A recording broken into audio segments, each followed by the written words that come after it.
Attention, waka waka. Retour et on son Zénith de Paris. Bientôt nous allons parler avec Piro Jeune Namboka. Bonjour Bonissa. Ouais, bonjour mon frère, bonjour ma téléspectateur. Il y a concert vraiment Mokonzi Aleka qui est en France 24 dans un journal. Qu'est-ce qui se passe avec Jean-Tamissine qui crée un peu moins entre Yéna ou Eranson? Qu'est-ce qui se passe? Parce que aujourd'hui que le point est au méga. Jean-Tamissine est qui démodé. Jean-Tamissine c'est un animateur de BCBG de JB Piana. Mais c'est sûr. Et pas présent la biso master présent est-ce que salut très chers internautes, vous suivez partout à travers le monde. Vous êtes bien sur votre nouvelle chaîne YouTube Waka Waka Télévision. J'allais profiter de cette occasion pour vous envoyer. Allez-y sur YouTube, tapez Waka Waka Télévision.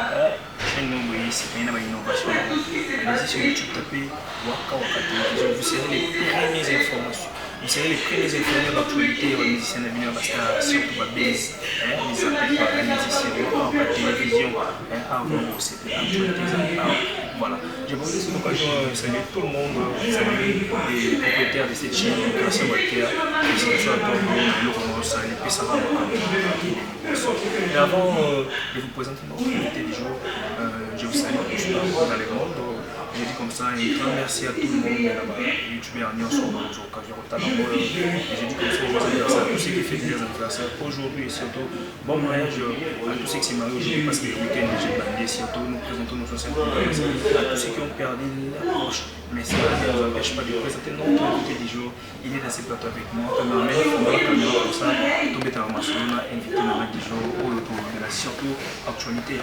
Parce qu'il fait partie de mon collègue soldat, donc maintenant 100% Zénith, les paris de Weranson. Vous savez très bien, Weranson est de retour en France après plus qu'une décennie déjà. Sur concert, mais Weranson a signé maman la production retour et Weranson dans Zénith de Paris. Bientôt nous allons parler avec Piro Jeune Namboka. Bonjour Bonissa. Ouais, bonjour mon frère, bonjour ma téléspectateur, surtout ma fidèle internet, surtout à la chaîne Kitoko, Waka Waka TV. Donc, Nabi na minute vous avez d'ailleurs c'est fait la pour aujourd'hui déjà au bino bolukaka au bino boliga mingi moi moka Piro Roger Lolaka ya Congo mon lobeli moi moka Weranson le bosso matalata la maye en tout cas ndeko ngai le loto betara masolo pour les spécial spécial Zénith de Paris Weranson encore pour la 5e fois na Zénith de Paris. C'est pas une mince affaire quoi, donc ils appellent ces Congolais, il y a une photo sur le. Voilà, 5e Zénith de Paris de Weranson is back, Weranson est de retour au Zénith de Paris en juin. Ouais, juin déjà. Le 12 juin déjà. 2021. Alors comment c'est pas déjà les préparatifs parce que les événements parce que Weranson est de retour. Ben ces événements le roi de la forêt Weranson a les maté, donc il est toujours au forêt au moulin, donc à ça qui déplacement à Paris, ça fait déjà 3 semaines en haut. Mon candidat qui Paris juste là pour signer d'abord contrat et à l'écart qui m'a la conférence de presse mon candidat à Banisco comme ça là donc promotion quoi marketing il y a concert vraiment mon candidat à l'écart qui en France 24 dans un journal. Donc on sentit que non donc équipe technique il y a France 24 mallette satellitaire va se déplacer. Qui vraiment dans l'hôtel, est-ce que le roi de la foi alors Marguerite n'a pas moi, est-ce que Weranson va dans Paris, Marguerite à Paris quoi. Donc qui on équipe qui pour interviewer le roi de la forêt, et ça qui en direct dans journal, grand journal il y a France 24.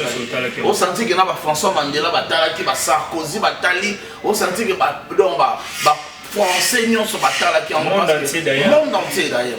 Donc et après, et pour ça que le roi de la forêt, les cas il y a la radio, Africa News, il y a le journal, il y a TV5 Monde. Donc le roi de la forêt, les cas il y a TV5 Monde en direct, vraiment sentir que Azov s'est fatigué. Jusque là, pour qu'on on à Paris, et Azov continue toujours activité et il est allé visiter encore, revisiter encore la salle mythique de Paris. Ben oui, donc le roi de la forêt qui est né pour revisiter en gros, puisque ça fait longtemps, depuis que le roi de la forêt a bêté sur la pototé, à Kenya Kotala en gros, et je crois que pour tout le monde, en 2021. pour tous les moments makala et gotika vous comprenez tout ça on a pire j'ai moi dans mon plateau ya waka officiel TV donc ma petite vidéo aussi pour s'abonner ouais on est confiné à Paris. Alors comment il y a ça à Paris et maintenant bino gotika di awa activité ça ou bien les gens après moi encore besoin de repos. Non, biso repose à la raté. La supervision ya papi kakol c'est bon la machine orchestre c'est au travail. En tout cas chaque mercredi, chaque jeudi orchestre travaille en alimenter toujours bazo travailler sur coaching il y a le roi de la forêt donc en direct à Paris. Donc bazo travailler très bien. En tout cas m'a envoyé très bien. Alors, la répétition est ouverte au public ou ils ont en coulisses parce que vous savez très bien, jamais Baloga Miké fait du mal. Non, ils ont sous forme à maquis. Pour ça, ils ont sous forme à maquis, donc maquis vraiment. Monsieur va interner, monsieur va travailler en police pour que ça public au monde. C'est parce que mon concert à Rasson na Zénith de Paris et ça il y a Congolais. C'est pour tout le monde. En tout cas, Gabonais va jouer la concert, Ivoirien va jouer l'ango, Nigérien au balela ouais Rasson va jouer l'ango, Camerounais. Il y a dit que ouais Rasson na Cameroun ensemble de côté on a. Et ça ok il peut sous Angola, Brazzaville, bana Pointe-Noire. C'est la Werason na Zénith donc na biso na minute au coup tu vas billet déjà comme au Tekama donc ce qu'on betika ka www.afnec au coup le programme à Zénith de Paris le 12 juin Werason donc pour procurer d'avoir billet puisqu'on nous apprend que les billets au Tekama le coup la map par contre donc on sentit que bateau sont en vitesse quoi. Alors ouais, on nous promet quoi? Alors aux a déjà quand on a fait il y a un néo ou encore tous les étudiants parce que ça continue à Paris. Non, ouais, la fin on a problème à confinement puisque les heures na minute où tout ça na Pauline Soda Zoya au sentir que Bilambe Pauline Soda micro ça la peut na papa. Yo faut pas pour là. Ça na Pauline Soda Zoya déjà fait na alerte casse les tonnes. Lobby déjà Tinaki Makambo, sentir que non on a fait Paris, mais pareil comme il y a la Kini, donc on sentir que le confinement est dérangé dans le roi de la forêt. Donc, ce qu'on a dit, alors si ça nous va m'amener surtout Miké, pour que tant que directement tout bali travail, préparation après, tant que pour te boucler en ton message. 5e Zénith de Paris, au Bissonnier, on se vraiment tous les élèves, grâce à Walter Pazozela. 5e Zénith de Paris. Grâce à Walter, dans la maison, même au la chaîne, on peut s'abonner. Massivement. Pour le chaîne, grâce à Walter, les chanceliers de Werason. Les chanceliers de Werason, par là, nous avons pris sa docteur. Igma Longi, Bambote Bébé, à peine Zambé, c'est lui. Pour Moutabi, nous autres Moutouts, et ça docteur. À peine Zambé, c'est lui. Na appelé ça Bambote, na appelé ça Jenny. Moi, la cabine, Bambote Bébé, mon lélé. 5e Zénith de Paris, où ils ont les plus entendus. Werason, est-ce que Werason a remis ses bisous sous genre double Zénith, où est bêta à l'époque? Oui, a changé. Il est toujours le même. D'ailleurs, à partir de ce moment-là, il est on comprend. Le spectacle, c'est un animal. Ou à côté de la forme. Sauf qu'il y a un spectacle, il y a un concert dans le village chez Temba. On comprend qu'on a un grand bouliste. Le roi de la stratège. Grand stratège. Donc, le concert la Betaka, à Tika Sango. Il y a un double zénith Paul Miko. Il y a un zénith qui est Maïsika. C'est le 5e zénith qui est formidable parce qu'il y a idéologie le roi de la forêt là-dessus. Alors, puis Roger, en absence de Werason, est-ce que le concert, parce que Werason a été parce qu'il y avait une production où il y a mais si on a c'était concert Maman Ngeli, si on pose le retour à Werason ou comment? Ben oui. Bon, parlant de concert, déjà le roi de la forêt est Kendaki, Nassimane Tobetaki. Concert à Plaza. Mais pour l'instant, on a dit au producteur, le roi de la forêt, parce que c'est lui, le chapiteau, il est maintenant moto à train, donc il est un programme. Voilà. À l'absence de Werason, est-ce que l'orchestre est réécrit ou encore parce que tout le monde paye à quelques missions déjà au bas de l'absence de Werason, est-ce que j'aimerais ça dans notre orchestre? Oui, j'aimerais ça dans notre orchestre. Est-ce que vous permettre un recrutement encore dans ces missions dans l'absence de Werason? bon c'est la bonne yo apprendre dans ma mandat on a vu ça tandis que on a bien monté c'est on créer pour information voilà on peut savoir ça là ce qu'on a bien monté je ne confirme pas que j'aimerais dans un yo non c'est la maison je ne confirme pas mais en tout cas ce dans la processus ouais non c'est la maison anda kuna bango donc mutu moko peut au calé azate ezanda kuna bango na loba même na massa ngi bolotin so simbité ko solité ya ozonga ndako na ça même Olivier na ça ba misenyo surtout à maison mais au balongwa so que simbi bravo mais so simbité bo la solité ozonga ko za parler na bino voilà.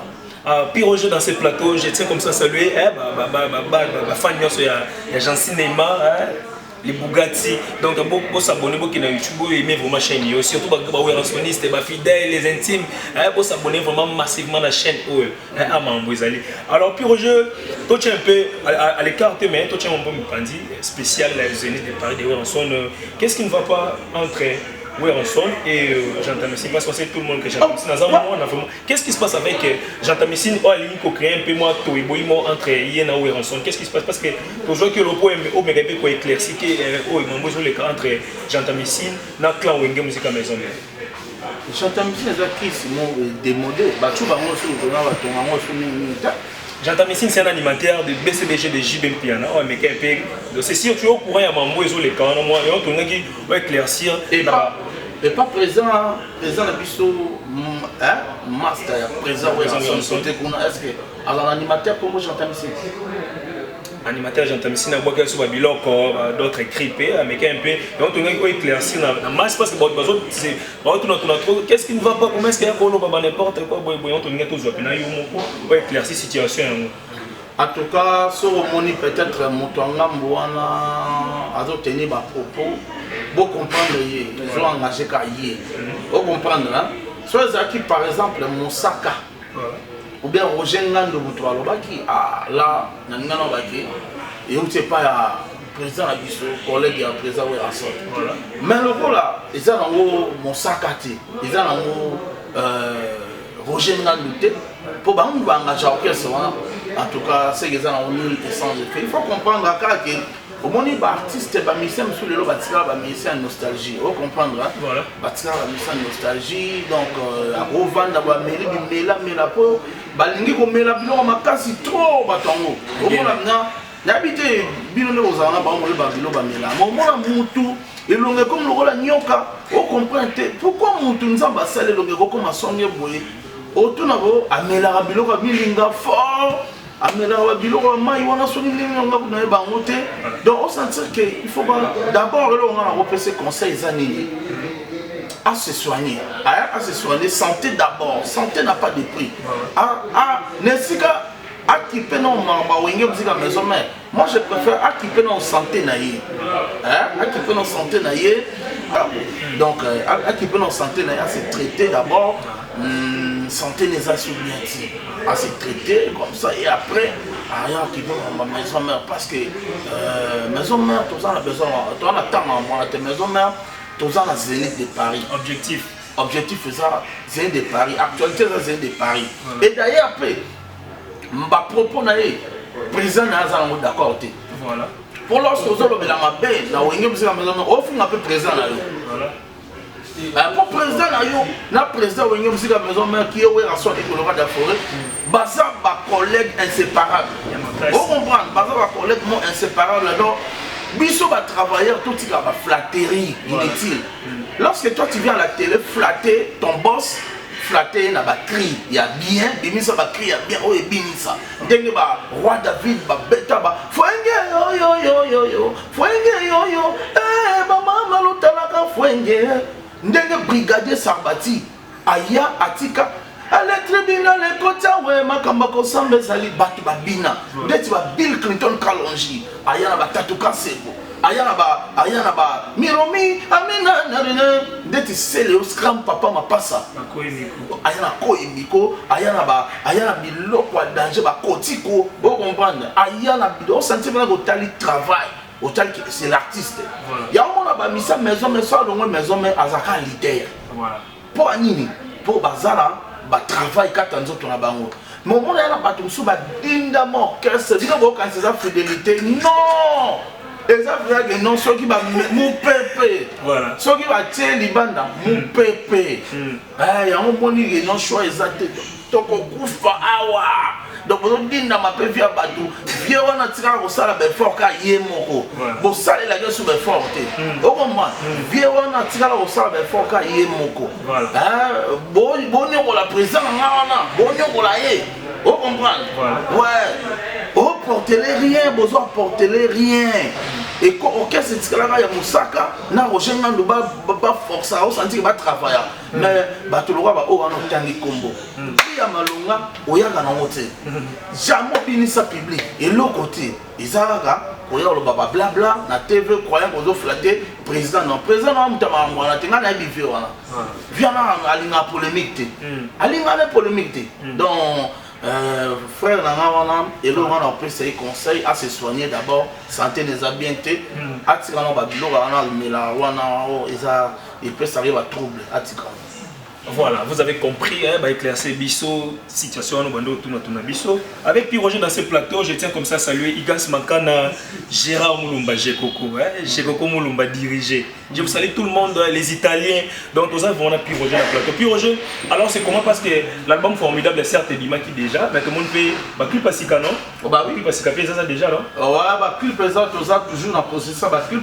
Donc, comme presque 97% il y a la clip. Donc, tout ça, quelques clips pour nous aussi ça clip bien sûr pour le roi de la forêt à l'ingri vraiment après ça la public n'a coffret clip bien surtout album formidable oh le menu sur Zénith vous comprendre au moins que nouveauté ça l'aura bien to bimi c'est formidable et menu sur 5e fois Zénith de Paris donc merci à président Werasson pour nous fort pour ça la musique congolaise de génération en génération Ah voilà, alors bientôt tu cité déjà parce que nous sommes dans le Bélo, ils ont importé des spécial Zénith de Paris, 5e Zénith, ils ont laté. Où sont nos Zénith de Paris, où sont les rois is back. Les rois est de retour dans Zénith de Paris, on a joint déjà. Où sont les billets, il y a qui peut déjà les billets comme non parce qu'il y aurait des gens qui peuvent voyager. Non, les billets comme en ligne. Même aux arbres, ils sont en ligne. Donc, au quotidien, on a site AFNAC. Au quotidien, on a site AFNAC, donc au monde à Zénith de Paris. Concert Werasson à Zénith de Paris. Vous comprendre? Donc, quand vous cliquez, le boss, il y a Why Not.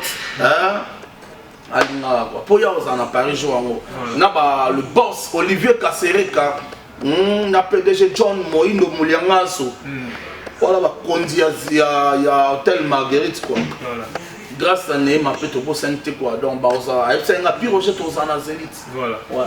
Alors, c'est comment pour les programmes, il y a des répétitions pour les fanatiques pour ça, la région de Ben non, pour la répétition de Ronaldo, il y a une émission qui a mis tout travailler en coulisses. Donc, ils ont déjà préparation à Zénith, toujours préparé Zénith, mais il y aura des concerts. Lorsque le roi de la forêt a osé la son Moka, il y aura des concerts autoroulés par-ci par-là pour couper ça déjà. Mon préparons parce que tout ça déjà décembre, bientôt décembre, donc on va voir. Voilà. Puis aujourd'hui on doit te libérer, quelques mots déjà, quelques dédicaces et puis on va... Ben non, le roi de la forêt a préparé 4 titres remix à 4 titres on dit Makala, tu as dit remix.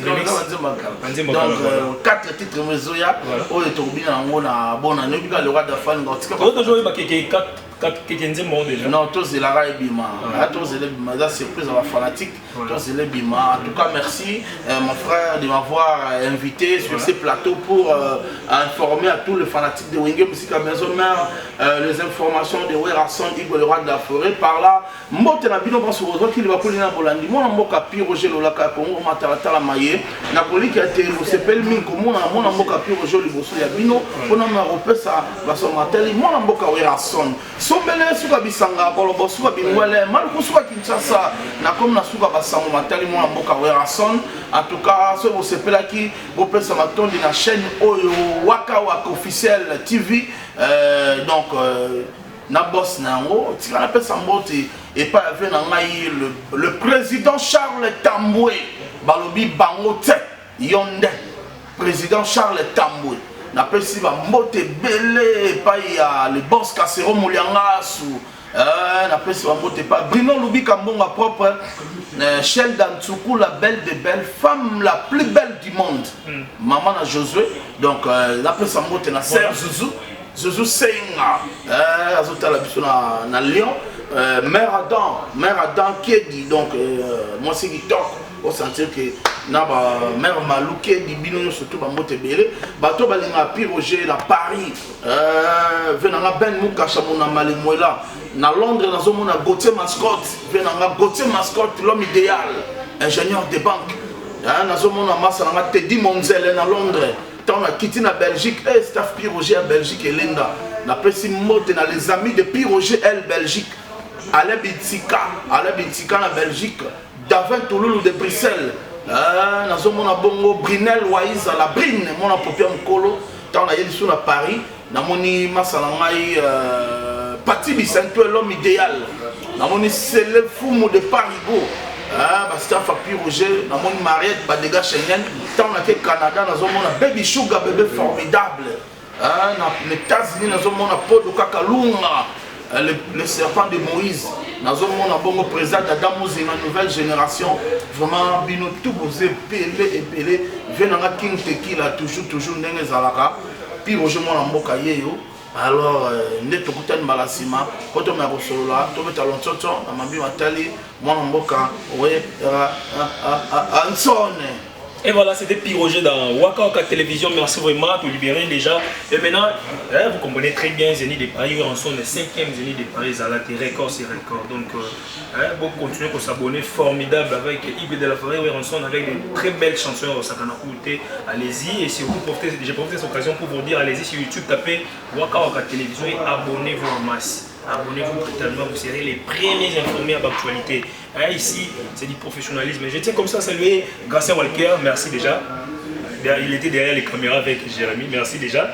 Je dis un grand bonjour et surtout merci à Mehdi Lufanga, Emayumbu, Jonas Bakiji, Diego Moulumba, Igasiala, Laurent Loutete, Chateau Temete, Ipolotanda.